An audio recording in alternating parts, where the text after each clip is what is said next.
Jamu kuat ramuan Takaya terjual ludes mendatangkan kemakmuran bagi serikat. Sang guru dan Faeria memperingatkan Rudra supaya jangan menambah beban kerja bagi Takaya. Rudra yang dapat memahami, menanyakan keadaan Takaya kepada Letty. Letty melaporkan, Takaya terlalu asik bekerja hingga lupa makan minum dan istirahat. Demi kesehatan Takaya, Rudra menyuruh Meryl, Dyke dan Roar yang baru tiba, untuk mengajak Takaya rehat jalan-jalan. Meryl menanyakan keadaan Takaya, yang dijawab ramuan akan selesai sesaat lagi. Meryl pun menanyakan apakah Takaya masih ingat janjinya untuk berpetualang bersama.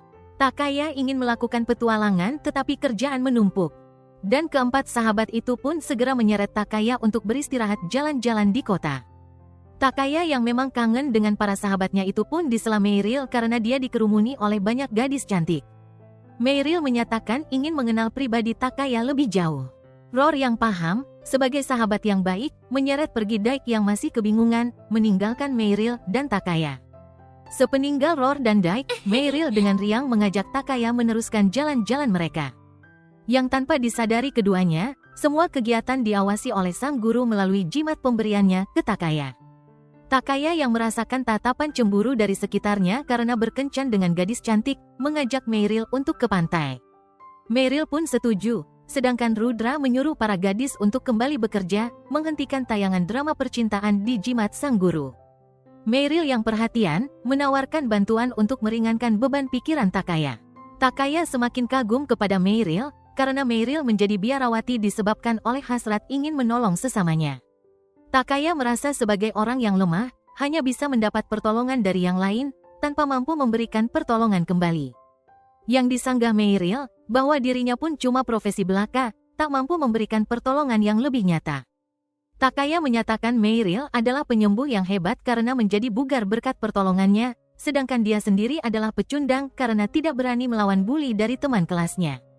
Takaya yang masih tidak tahu sejati dirinya, bilang Meryl adalah persona yang hebat karena mampu mengubah nasibnya sendiri. Dan disela Meryl, bahwa Takaya akan beranggapan beda apabila tahu kekuatan Meryl sesungguhnya.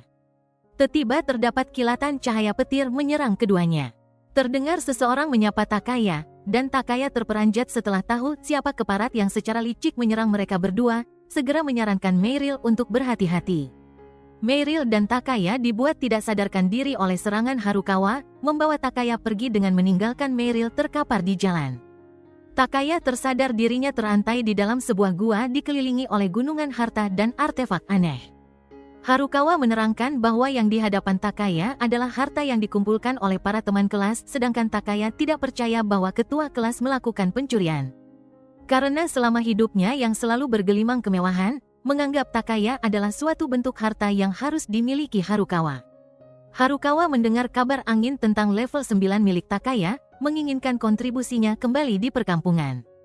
Takaya yang tentunya tidak bersedia untuk kembali, yakin akan ada seseorang datang untuk menolongnya. Harukawa mengingatkan bahwa mereka semua adalah manusia dari dunia lain, tidak akan ada pertolongan yang datang. Bahkan mengusulkan Takaya menjadi mata-mata, menyusup ke Siret dan menghancurkannya dari dalam. Takaya bertanya sampai kapan mereka bertahan dengan popularitas yang dimiliki. Mereka populer karena murid pintar, atlet berbakat bahkan karena status finansial yang Takaya adalah lawan dari itu semua. Karena ketenaran adalah hal yang semu, bahkan ketua kelas yang Takaya kagumi selama ini, hanyalah seorang maling remeh tiada guna. Harukawa bertanya apa bedanya dengan Siret, karena mereka juga menginginkan kekuatan Takaya.